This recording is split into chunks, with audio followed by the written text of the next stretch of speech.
Welcome to the Celestial Saga channel. Imagine that the strongest forces in the galaxy are facing an enemy that outshines even the stars. Can humanity, which was considered weak and imperfect, save the universe from complete destruction? Today we will tell the story of the hardest battle and an unexpected triumph. Stay with us to find out how it became possible. There was a time when we believed humans were primitive, weak, and beneath the notice of the great powers. How wrong we were. Did you hear that Vice Admiral Madden sat down across from me?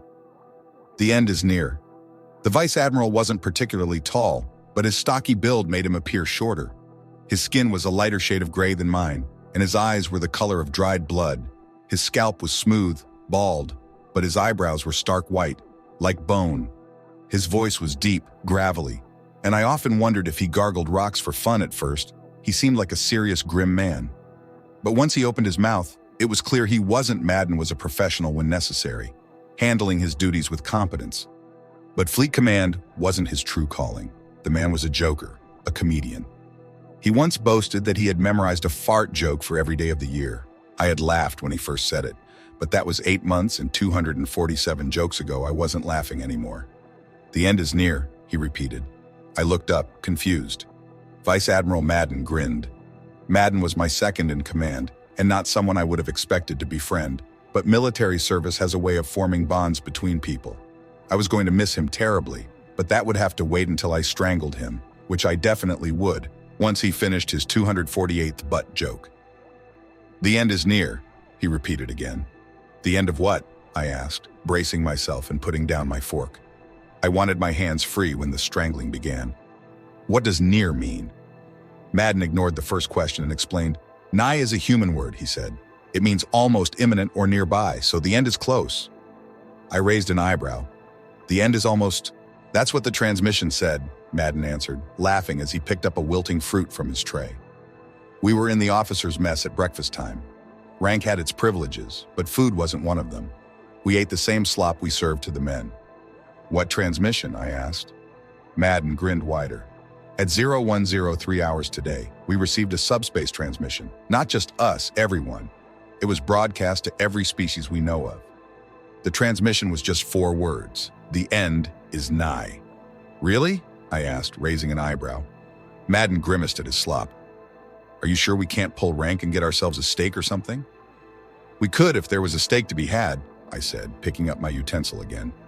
Better to eat while Madden was distracted. Another pun was inevitable, and I wasn't sure how my men would react if I went crazy and murdered my EXO. I didn't know humans had the tech to transmit through subspace, I said. Madden leaned forward, his grin widening. They don't. They infiltrated one of our observation posts, used our tech to send the message. I felt my face darken.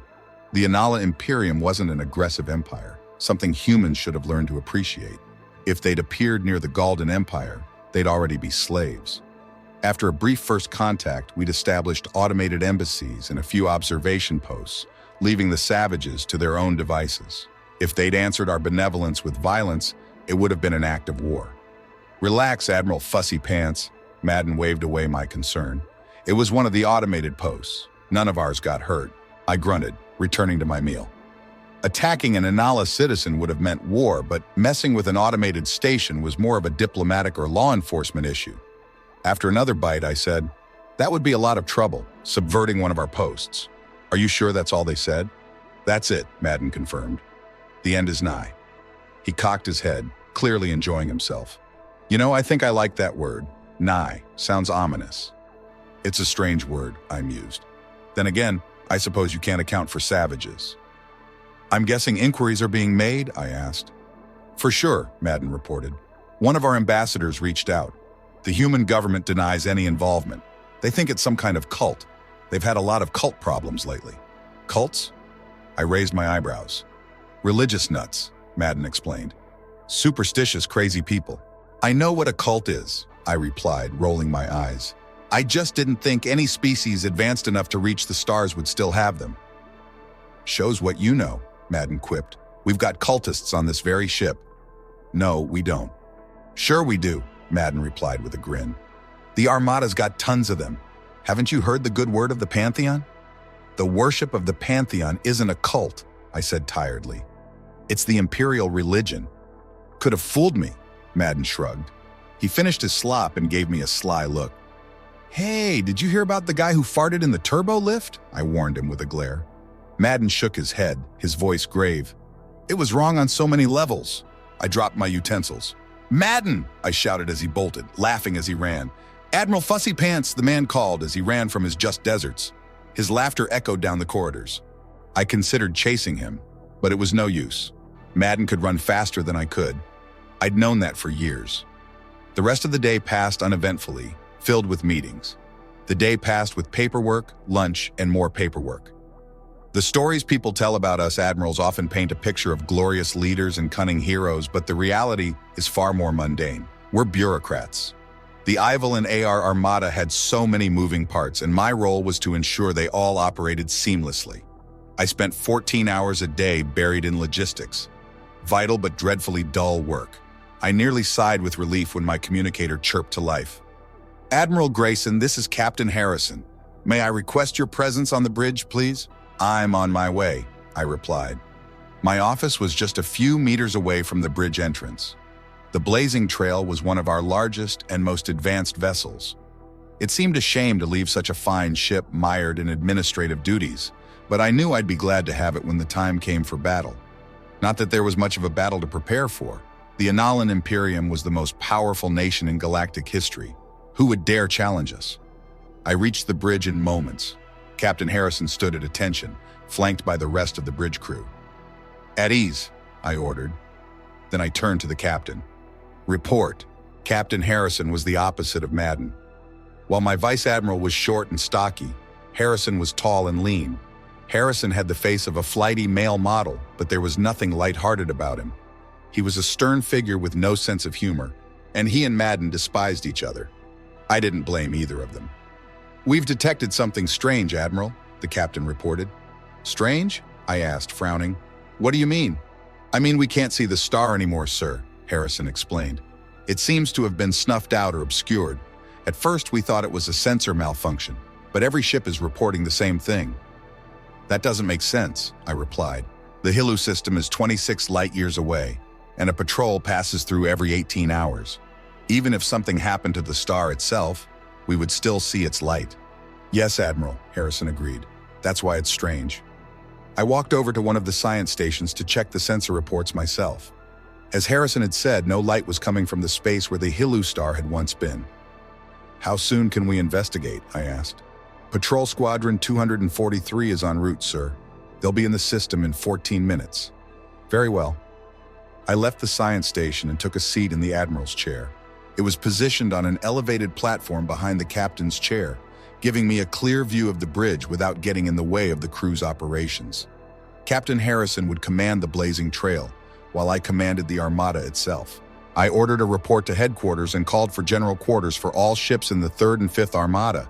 I wasn't expecting an attack, but it was better to be safe than sorry. By the time Squadron 243 arrived in the Hilu system, all hands were at battle stations. 9 ships scanned the system, shields up and weapons ready. Their sensor feeds were sent directly to the Blazing Trail. "Sir," Lieutenant Wevin reported, "the star, it's black." "Show me," Captain Harrison ordered.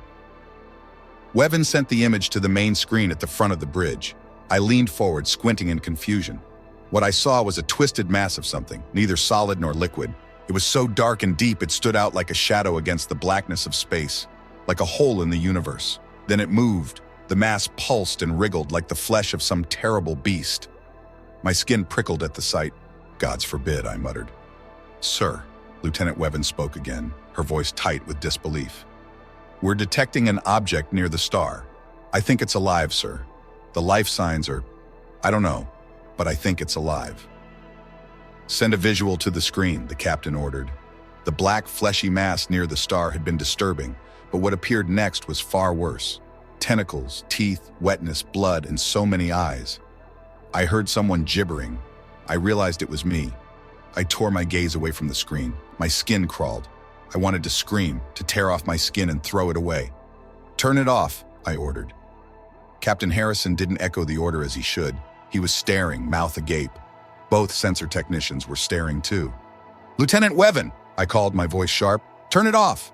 Wevin blinked, snapping out of her daze. She turned toward me and hurriedly switched off the screen. I checked the big view screen. It was blank. The captain and most of the crew were still staring at nothing. I didn't waste time trying to get their attention. I calmed the patrol myself. Attention, Squadron 243. This is Admiral Grayson. Run a full scan of that creature and the blackened star, and don't wait for the results. Kill that thing. Kill it now. The arduous task did not acknowledge my orders. I tried again. Arduous task, this is Admiral Grayson. Can you read me? No response. I turned back to Lieutenant Wevin. What's the status of the squadron? Wevin was staring at her console. She didn't answer. Wevin! I snapped. She looked up at me, her eyes vacant. Blood ran from her ears. From the empty sockets of her eyes, Lieutenant Wevin smiled at me. Mother is calling, she told me, her voice wet and slick, full of teeth. She needs you. She's calling. Wevin reached up, raking her fingers down her face, gouging her skin. She needs you inside her, she whispered, her screams soft and shiny. It was a ridiculous, pointless thing to say, but hearing those words snapped me into a state of shock. I tried to force my brain to focus, but everything scattered when she screamed and lunged at me. Her screams were still soft, shiny. My phase pistol hit her in the chest, blue light enveloping her. Wevin did not stop. Her hands tore into me. I barely dodged as she snapped at my face. I raised the phase pistol to maximum stun and fired.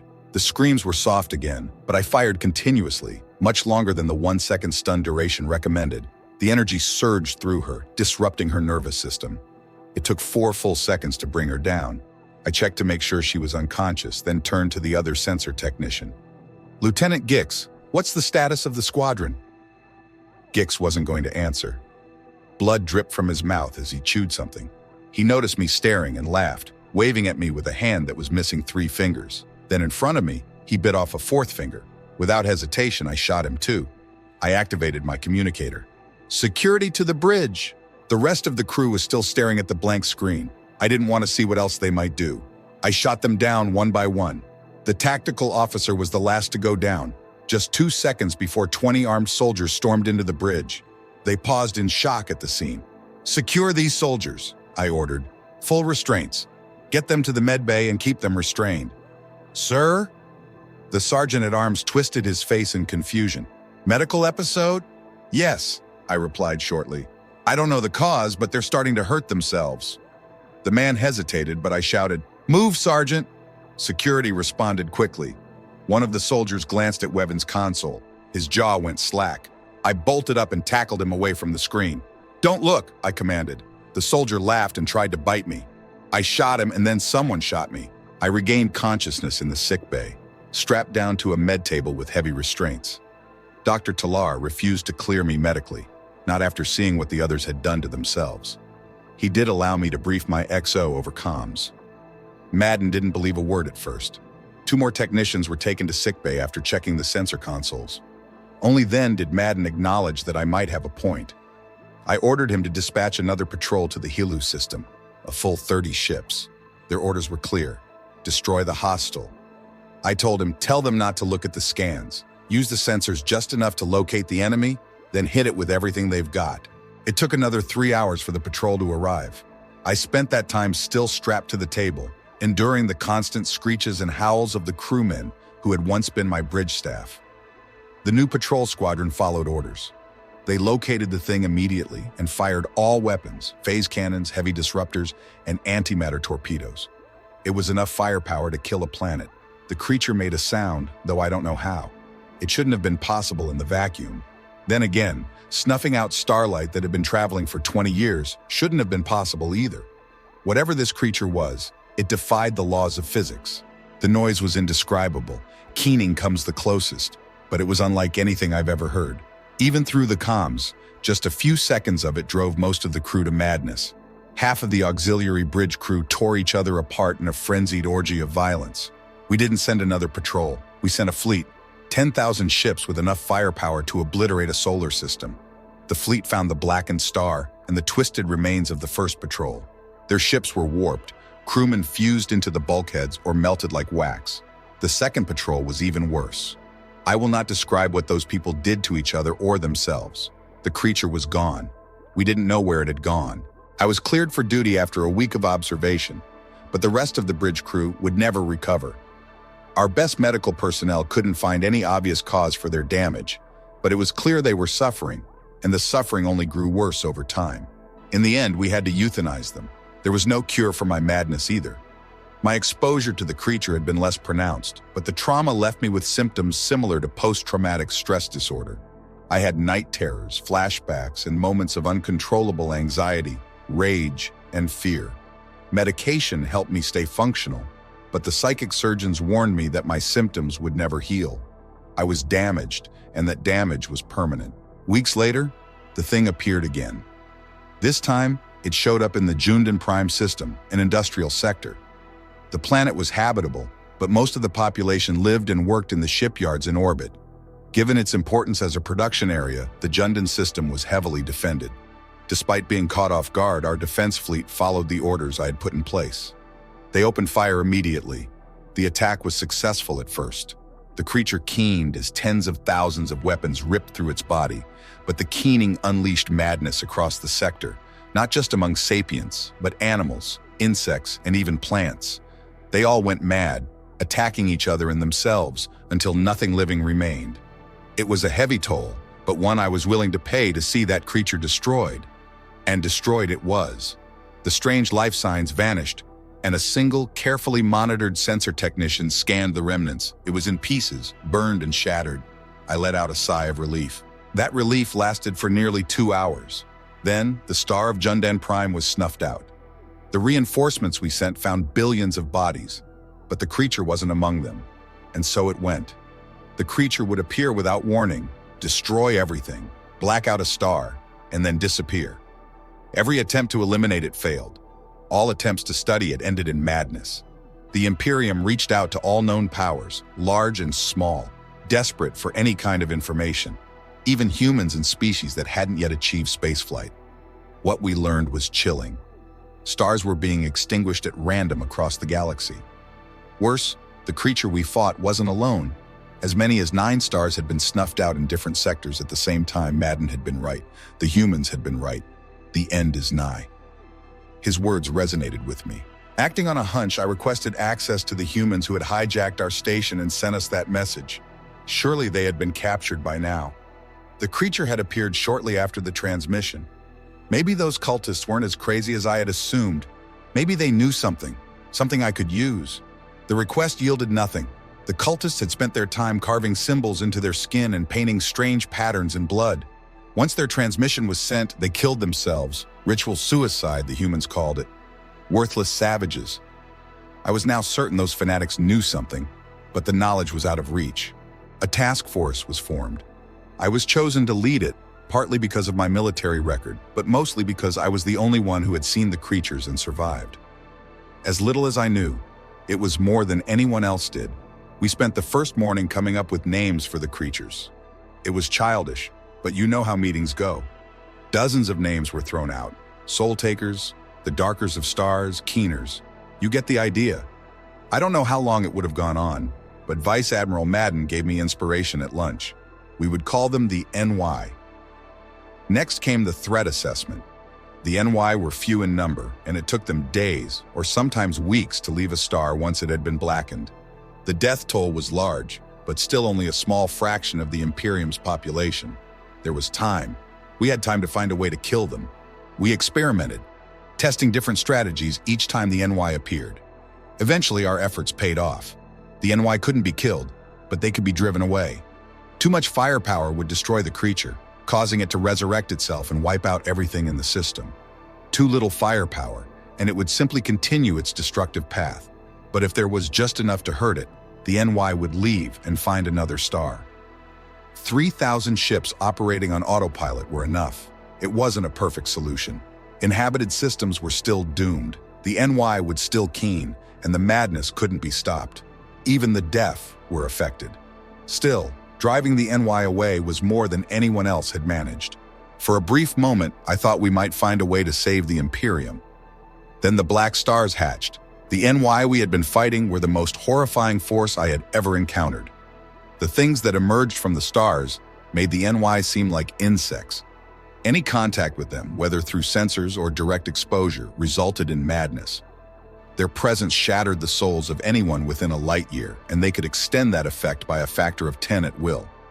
Unlike the lesser NY, the great NY didn't appear and disappear at random. They moved in a straight line, traveling through space at speeds that shouldn't have been possible. Where the lesser NY had seemed unpredictable, the greater NY followed a simple pattern. They moved toward the nearest populated system, devoured every living thing, and moved on. There was no driving the greater NY away. No amount of ships or weapons could harm them. We tried everything. Massive fleets, automated defenses, detonating stars. We even tried leading them into black holes, but the black holes were consumed. Nothing worked. We did the only thing we could. We gathered as many people as possible, loaded them onto ships, and fled for our lives. The greater NY didn't pursue at first.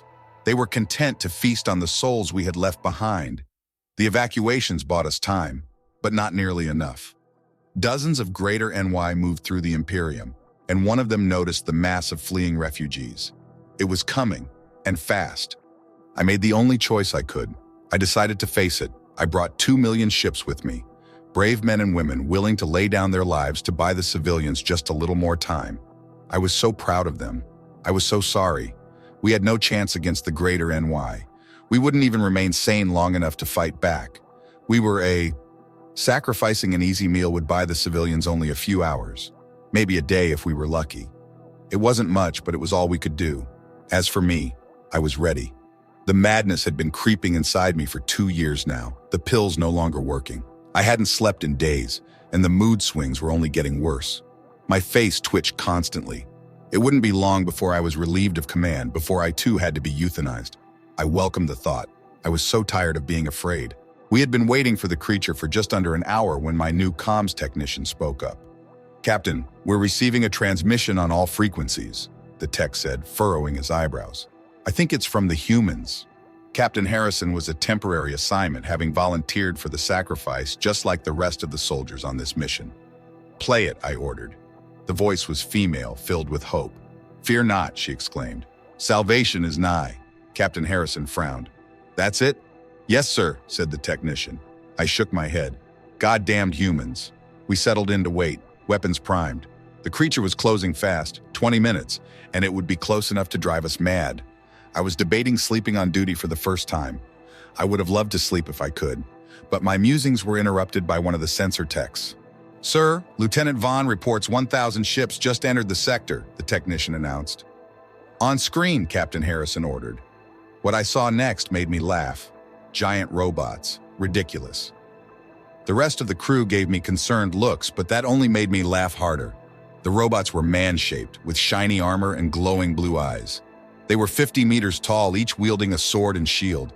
Nearly every species dabbled in bipedal war machines at some point, mostly because they looked cool. Nearly every species abandoned them immediately because looking cool doesn't make them practical. Melee weapons were mostly useless in ship-to-ship combat, and mechs couldn't match the mobility and firepower of true warships. Whoever built these machines was either an idiot or incredibly childish. "One of the ships is hailing us," the comms officer reported. "On screen," said the captain. The caller was human, dark hair, sharp chin. His presence filled me with rage. I didn't know why. It's not like I had ever met him before.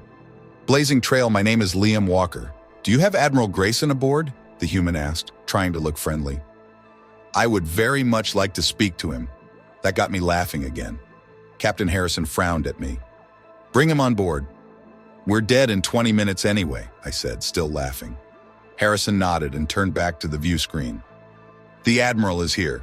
He invites you to board." "Oh, good," the human said, disappearing from the screen. Moments later, he reappeared on the bridge. Everyone immediately aimed their weapons at him. "Oh, sorry," Liam apologized, raising his hands to show they were empty. He was covered in highly reflective metal armor. I noticed a sword and shield, but no other weapons. "I should have warned you before I did that." "How did you do that?" Harrison demanded. "It's a long story and it doesn't matter," the human said. "The short version is that I'm a knight and I'm here to help." I scowled at him, phase pistol ready. "What's a knight?" "A type of armored warrior from Earth's history," he explained. "I won't bore you with the cultural significance. We're a new order, and we're here to help. You can call us the Knights of the Nigh." I shot the human in the face. The rest of the crew followed suit. The human frowned as phase fire splashed against him. "Yeah, I don't like the name either," he said. "But it can't be that bad." A new female voice spoke. "Pretty nigh is what they're calling the outsiders, Liam." Liam frowned harder. "Then why are we calling ourselves that?" I stopped shooting after a few seconds, and everyone else did too. The female voice spoke again. "We call ourselves the Order of Nye because those are the things we fight. Protecting reality from the Nye is the reason the Knights exist." "You're full of it," I told her, glaring at Liam. "No one's stopping the Nye. Get off my ship, human, and take your damn voice with you." "You might want to reconsider that," Liam said calmly. "The outsiders, the things you call the NY, they're not from this universe. They warp reality, and they can't be killed with conventional weapons. But an eidolon like mine..." He drew his sword, which shifted into a gun. "That's another story." I shot him again. He had a very shootable face. "What's an eidolon?" I asked. Liam pointed at the view screen, which shifted to show a picture of a war mech. "That's an eidolon. The voice you heard belongs to mine. Her name's Lita. She can do things you can't even imagine." I smiled, raising my phase pistol again. Then I remembered I was losing my mind. I grimaced and holstered the weapon. "Fine. Great. What does that have to do with me?" "That's the hard part," Liam said, taking a breath. "The eidolons have a lot of power, but that power comes with restrictions. One of them is that no more than 5 eidolons can work together, unless someone takes up the mantle of a righteous cause." "Someone that's not a knight?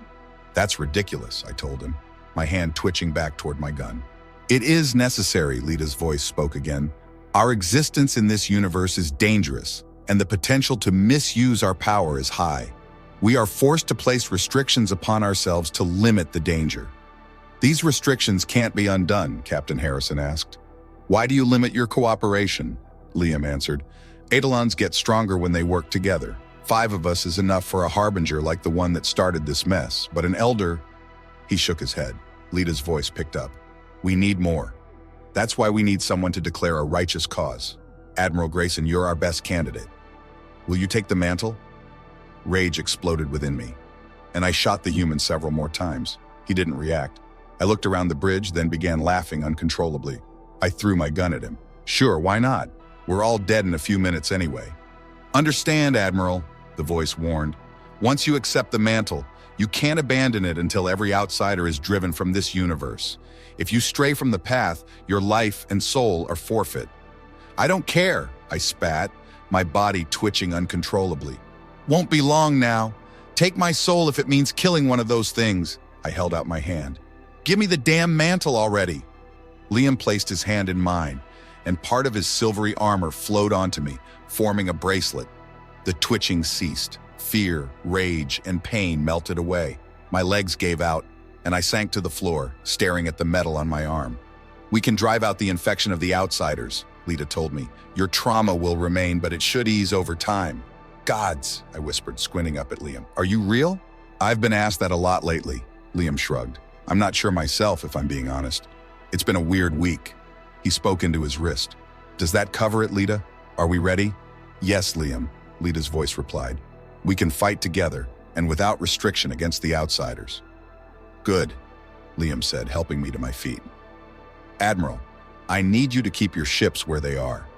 The Knights can protect you from the outsiders, but that protection will fail if you attack them. Leave this to us."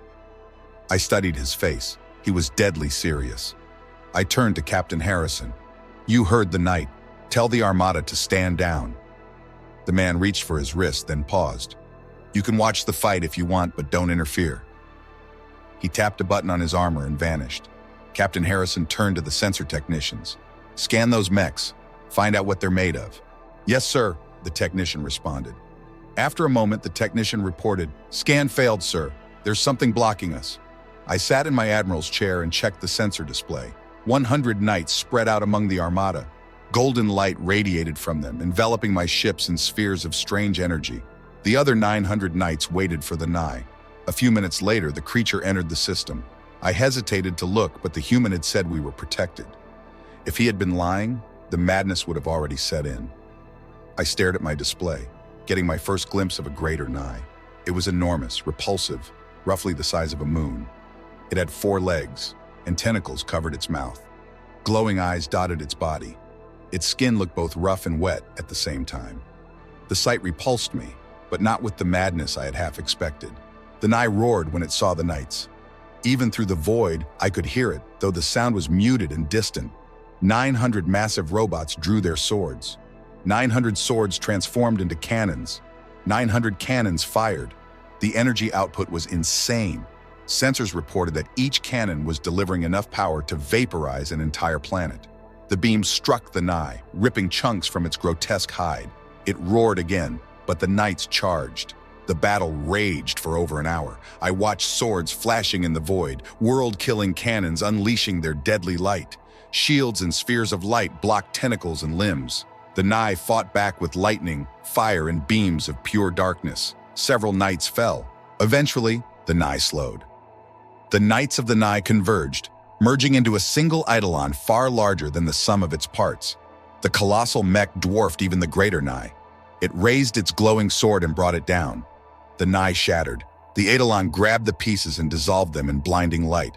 Then it separated, breaking back into 893 individual machines. I stayed where I was, too stunned to move. The rest of the crew did not. Cheers erupted through the bridge and throughout the entire armada. The humans had done the impossible. They had saved us. I would never know where the eidolons came from or how the humans obtained them. They were a primitive race, barely able to traverse the void. But that didn't matter. The humans had done the impossible. They had triumphed, and they had given me hope. I would follow them until every last Nye was driven from the face of our universe. Mantle of Righteous Cause, they called it. It's a silly name, one of many that the humans came up with, but it didn't make it any less important. I would ride with the knights, and together we would save the universe. Could there be a more righteous cause?